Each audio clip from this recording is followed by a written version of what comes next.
Hello, friends. Today, we'll be talking about the book Strategic Mindset by Thibaut Meurisse.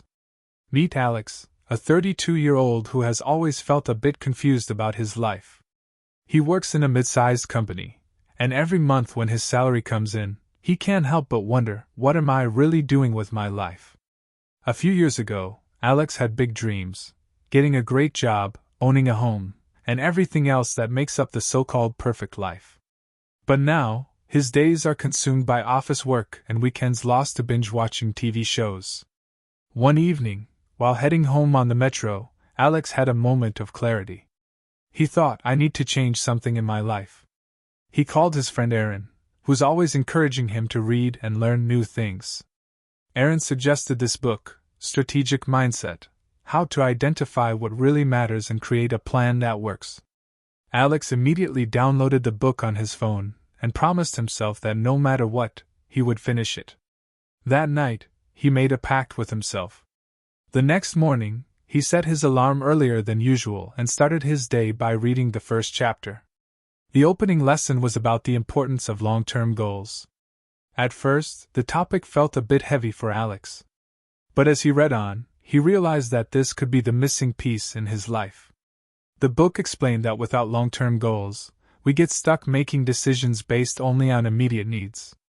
Alex started reflecting on all the times he didn't have clear goals, when he hadn't planned his savings or hadn't focused on his career growth. Reading the book made him realize that his focus had always been on short-term satisfaction, like shopping after payday or hanging out with friends on weekends. Long-term planning had never crossed his mind.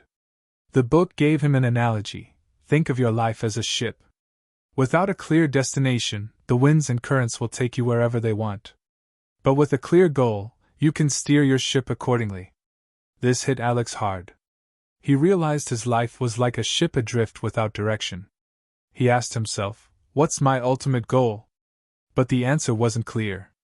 The book emphasized the importance of setting long-term goals because they shape your everyday decisions. If your goals are clear, distractions become easier to avoid. Alex immediately grabbed a notebook and began jotting down his big dreams. At first, he wrote something generic, I want to be successful. But when he read it back, it felt vague. The book explained that goals should be specific and measurable. So, he refined it. In 5 years, I want to reach a senior position in my field. This felt more solid and achievable. Next, he wrote personal goals, like focusing on his health and buying a house. The book also taught him another important lesson, to regularly reflect on his goals. Thibaut Meurisse explained that just writing your goals isn't enough. You need to review them from time to ensure you're on the right track. This idea struck Alex as practical.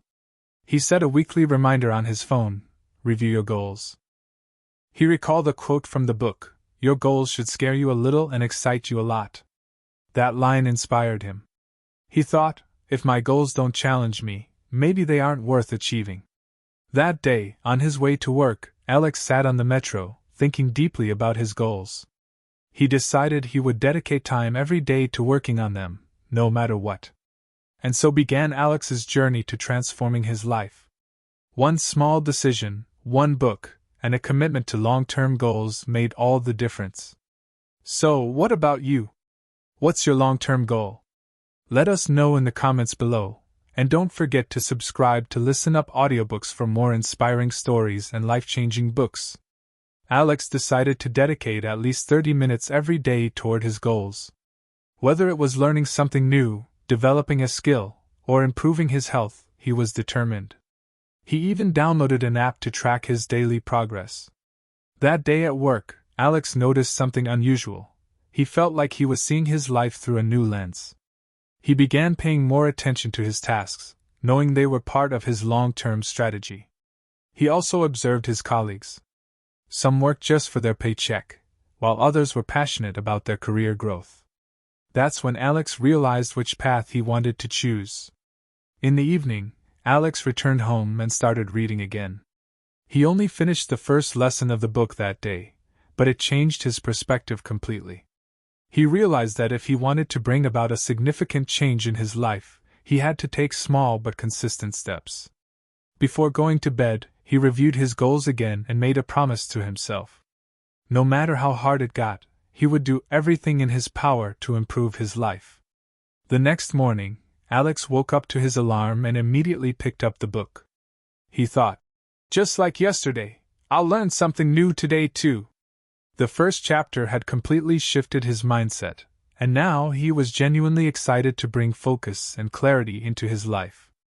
Today's lesson was about effectiveness over efficiency. As Alex read, he became more immersed in every line. The book started with a powerful question: are you doing the right things, or just doing things right? This question made Alex pause and reflect. He asked himself, am I spending my days doing things the right way? Or are those things even the right ones to do? Alex read on carefully to understand what the author was trying to convey. The book explained that efficiency means doing tasks the right way, quickly, with higher productivity. But effectiveness is about doing the right tasks, the ones aligned with your priorities and goals. In simple terms, effectiveness is about choosing the right things to focus on. This resonated deeply with Alex. He looked back at the past few days and noticed a pattern. For example, he always postponed going to the gym in the mornings but was super efficient at replying to emails in the office. He realized he was spending his energy on things that didn't align with his priorities. Replying to emails was important, yes, but was it helping him achieve his long-term goals? Probably not. The book gave an interesting example. Imagine someone climbing a ladder very efficiently, but the ladder is leaning against the wrong wall. All that effort becomes pointless. This example hit home for Alex. He realized that his efficiency was focused on completing daily, minor tasks, but he wasn't making progress on his bigger goals. That day, Alex planned an activity for himself. He created a list of all his daily tasks and categorized them into important and urgent. Important but not urgent. Neither important nor urgent. When Alex reviewed his list, he saw that most of his daily tasks fell under the urgent category but weren't necessarily important for his long-term vision. This realization changed everything. But the important things, the ones that truly matter in life, were very few. The book had a suggestion. Learn to say no to things that don't align with your goals. Alex remembered that at work, he would often drop his tasks to help his colleagues or sit in meetings that didn't concern him. He decided he would now focus on his priorities. That day at work, he tried to apply this lesson practically. As soon as a colleague asked for his help, he politely declined. This was new for him, as he had always been focused on meeting others' expectations. But today, he kept his focus on his work. Later that evening, he took out his notebook and reflected on his day. He realized that instead of just becoming efficient, he had taken a step towards becoming effective. He thought to himself, this is just the beginning.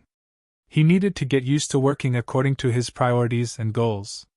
There was another part in the book that really resonated with Alex.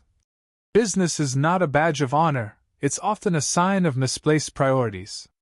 He realized that he often told his friends, I'm so busy. But now he understood that being busy wasn't necessarily a good thing. If you're not working on the right things, it doesn't matter how busy you are. That night, he made a new plan to increase his productivity. He decided that every morning, he would list the 3 most important things he needed to do that day. He would tackle those 3 tasks first. No matter what, the rest could wait. He named this his top 3 priorities. The next morning, Alex followed this plan. He wrote down, 1. Spend 1 hour reading a book for self-learning. 2. Work on his presentation strategy. 3. Dedicate 30 minutes to fitness. At first, it felt challenging. Old habits like checking emails or wasting time on social media kept pulling him in. But he stayed disciplined. By the end of the day, when he had completed his priorities, he felt a deep sense of satisfaction.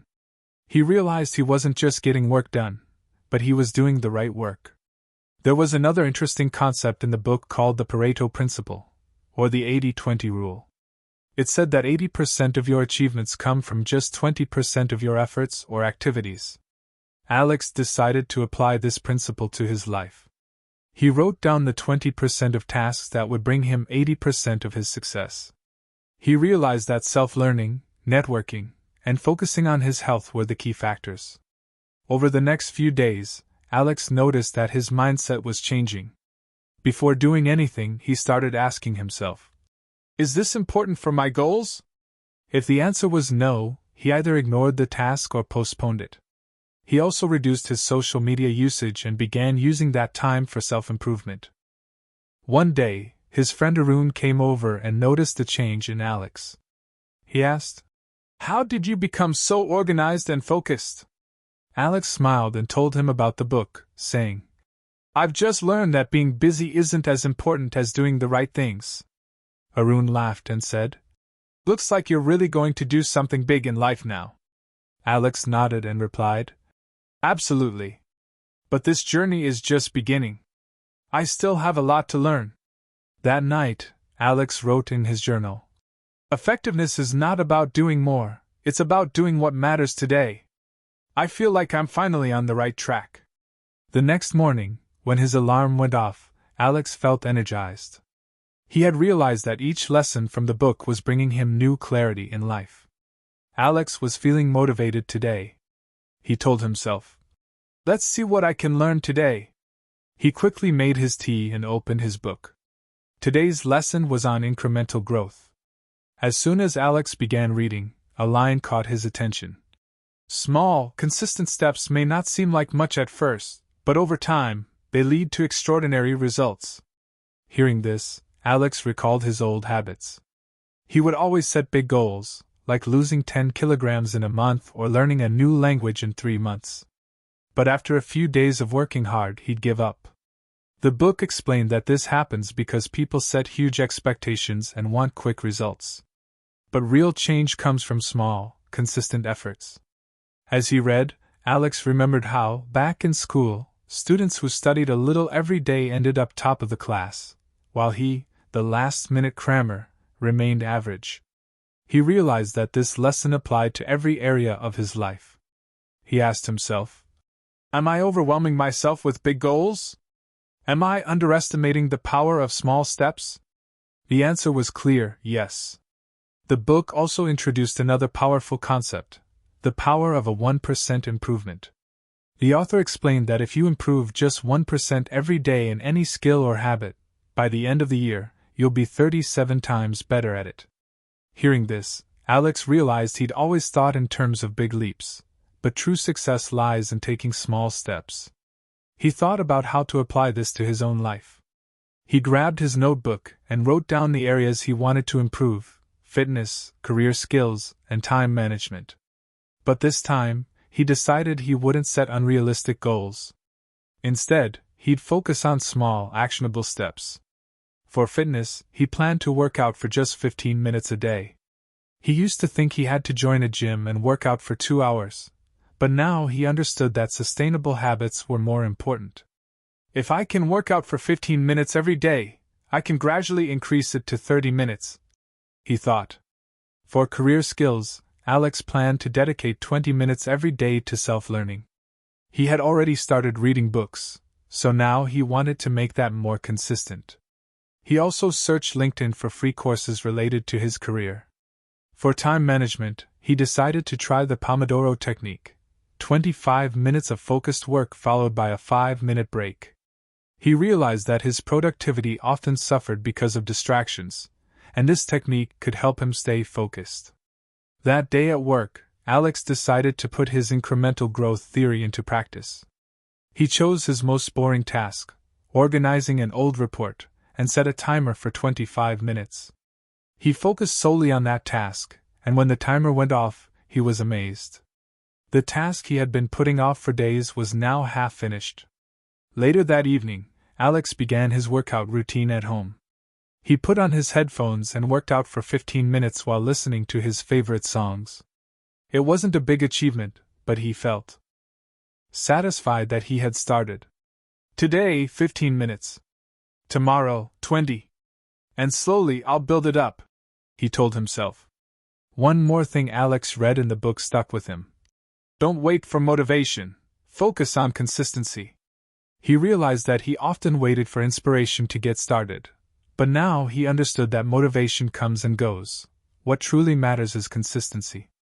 Over the next few days, Alex fully adopted the philosophy of incremental growth into his habits.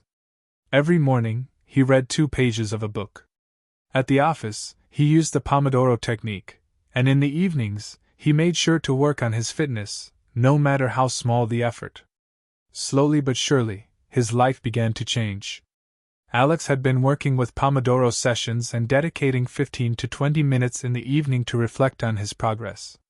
He began noticing that he was feeling better every day. One day, he thought, why not apply this philosophy to my finances too? He analyzed his monthly expenses and created a simple rule. He would save 10% of his salary every month. He used to think that only big savings could make a difference, and that would only happen if his salary increased. But now, he realized that even small savings could lead to significant long-term impact. He opened a separate savings account and set it up to automatically transfer 10% of his salary every month. Slowly, Alex began to feel the power of incremental growth. He noticed that his stress levels were going down because he no longer had unrealistic expectations. He understood that success is a marathon, not a sprint. One weekend, when Alex met his friend Arun, he shared his progress. Arun listened and said, "You're on the right track, but have you ever felt that small steps can sometimes be boring?" Alex replied, "Yes, absolutely. But now I understand that discipline isn't always exciting. The small wins slowly start to show results, and that's what keeps me motivated." Arun smiled and said, "So, you're not dreaming of making big leaps anymore?" Alex replied, "No, I still have big dreams, but the way to achieve them has changed. Now I value the small steps just as much as the destination." That night, Alex wrote in his journal, "Small steps are not insignificant. They are the foundation of great achievements. Today I walked for 15 minutes, read 5 pages, and completed 1 productive Pomodoro session. These might seem small, but I know they're making my future better." Alex had already begun making several small changes in his life. He realized that the concept of incremental growth was making his life better. But when he read the next lesson in the book, Managing Energy Cycles, he thought it might be the most practical and impactful lesson yet. One morning, while sipping his tea, Alex started reading the book. The first line of the lesson said, "It's not about managing time, it's about managing energy." Alex found this a bit confusing. He had always heard that time management was the key to productivity, but this sounded different. He kept reading. The book explained that everyone's energy levels fluctuate throughout the day. Some people are more energetic in the morning, while others are night owls. The real secret to productivity, Meurisse said, is recognizing your peak energy hours and using them for your most challenging tasks. During low energy hours, focus on tasks that don't require much mental effort. Alex thought, "This makes so much sense. I usually tackle the hardest tasks when my brain is tired, and then it takes me much longer." He immediately pulled out his notebook and asked himself, "When are my most productive hours of the day? When do I feel the most tired? Am I using my energy wisely?" He reflected on his daily routine. He realized that the morning was his best time. After his tea, he felt refreshed, and that was when his mind was the clearest. Alex was the fastest at getting things done. But he often found himself stuck dealing with emails and small tasks. On the other hand, his energy would dip in the afternoon, but he would still try to tackle his most challenging tasks then. The book suggested that, to manage energy, the first step is to track your energy cycles. Alex decided to try this for the next few days. He started noting his energy levels every hour of the day, creating a simple scale of low, medium, and high. After a few days of tracking, Alex noticed patterns. From 8 a.m. to 11 a.m., his energy was high. Between 2 p.m. and 4 p.m., it dropped low. And after 6 p.m., it returned to medium. Seeing these patterns, he realized he could organize his tasks better. He thought he should focus on challenging tasks, like preparing presentations or doing strategic planning, in the morning when his energy was at its peak. Meanwhile, he could handle repetitive or simple tasks like responding to emails during the afternoon. The next day, Alex applied his new strategy. As soon as he woke up, he made a list of his most important tasks. The first one was preparing for a client presentation next week. He started working on it right after his morning tea. Before, he used to do this in the afternoon, but now he shifted it to his peak energy time. Alex felt a big difference. The difficult task, which once felt overwhelming, now surprisingly seemed easier. He was able to work faster and with more focus. In just 2 hours, his presentation draft was ready. He thought to himself, "Wow, this energy management thing really works." In the afternoon, when his energy was low, Alex worked only on emails and smaller administrative tasks. He noticed that these tasks got done easily, even with less energy. He realized he had managed his time and energy well. Later, in the evening, when his energy was at a medium level, he worked on self-learning. He read more pages of the book and researched a new skill. By the end of the day, he felt satisfied, knowing he had managed his time efficiently. There was another piece of advice in the book that made Alex think. It said, "Rest and recovery are just as important as work. Without adequate rest, even your peak hours lose their potential." Alex realized that he often put too much pressure on himself. He thought that always being productive was the key to success. But now, he understood that breaks and recovery were equally important. He decided to incorporate breaks into his routine. He tweaked the Pomodoro technique, now taking a 5-minute break every 25 minutes and a 15-minute break every 2 hours. During these breaks, he drank water, took a walk, or just closed his eyes and relaxed. After a few days, Alex noticed his efficiency had increased. He was completing work faster than before. Arun, seeing the change, laughed and said, "You've become a productivity guru now." Alex replied, "It feels so simple, but I never paid attention to it before. I just worked constantly without thinking about how important it is to do the right task at the right time." Arun asked, "So, are you relaxed all the time now?" Alex smiled and said, "No, not at all. There's still work pressure, but now I work smart. I do the hardest tasks when my energy is high, and when it's low, I don't push myself unnecessarily." That night, Alex wrote in his journal, "Today I realized that managing energy is more important than managing time. By aligning my tasks with my energy levels, I've become more productive and less stressed. This is a game changer." Alex's new habit had become a part of his life. He realized that energy management is not just important for work but for everything in life. Whether it's fitness, relationships, or self-growth, the next morning Alex sat with his routine cup of tea, and as soon as he opened the new chapter of the book, he smiled. Today's topic was cultivating a strategic mindset. He thought to himself, "This seems like the essence of everything I've learned so far. If I can get a hold of this, my life could reach a whole new level." The first line of the book immediately grabbed his attention. It said, "A strategic mindset isn't just about solving problems. It's about asking the right questions and gaining deep insight to see things clearly." Alex paused and asked himself, "Do I ask the right questions in my life?" His answer came instantly, "Maybe not." The book explained that a strategic mindset means not just looking at situations on the surface, but thinking deeply. It's about understanding what the real problem is before trying to find a solution. Alex realized this applied to both his personal and professional life. A few years ago, Alex had been given a major project at work. He had jumped in with enthusiasm but ended up failing the project at the last minute. At the time, he blamed it on bad luck, but now, reflecting on it, he understood that he hadn't asked the right questions. He never thought about what the client's true needs were. He had just worked on surface-level details. The book continued, saying the first step to developing a strategic mindset is to ask better questions. It suggested that for every problem, you need to ask 3 key questions. 1. Why does this problem exist? 2. What are the possible solutions?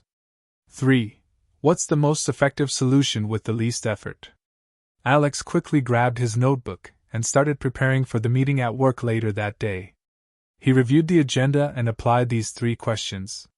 He realized that they gave him clarity and helped him come up with practical solutions.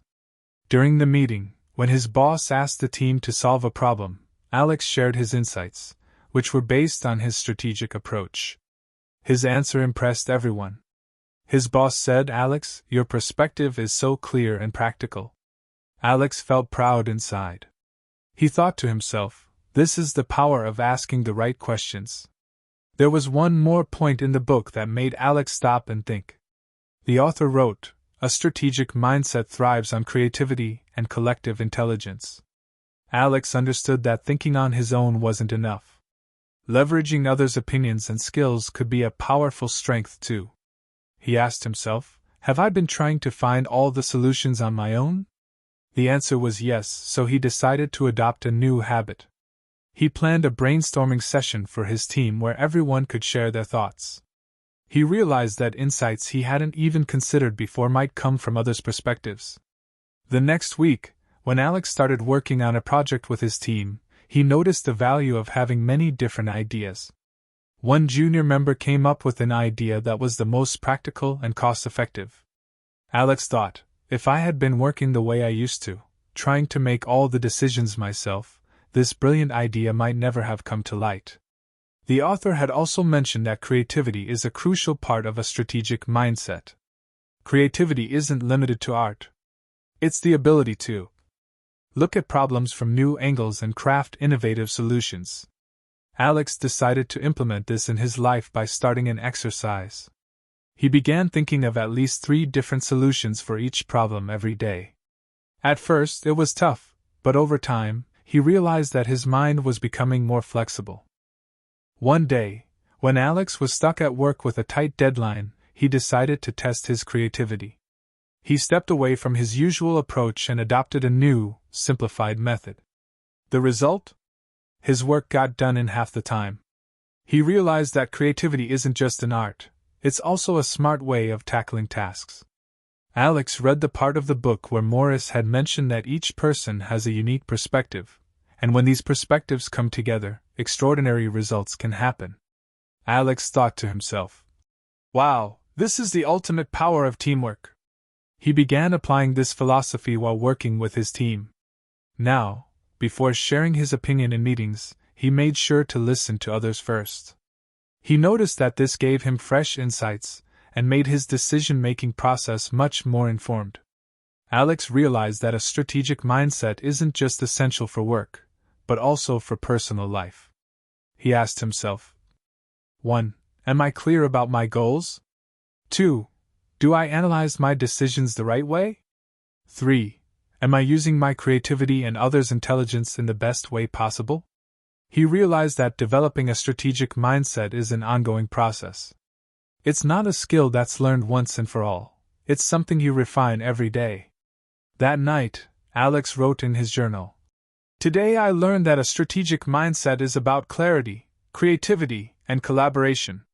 It's not just about solving problems, it's about transforming challenges into opportunities. This is a mindset I want to cultivate every single day." Alex's life had completely changed. He not only understood every lesson from the book's strategic mindset, but also applied them to his everyday life. Every morning, he read a few pages of the book with his tea and thought about how he could implement it in his life. He noticed how these small changes had significantly improved his productivity, way of thinking, and overall satisfaction.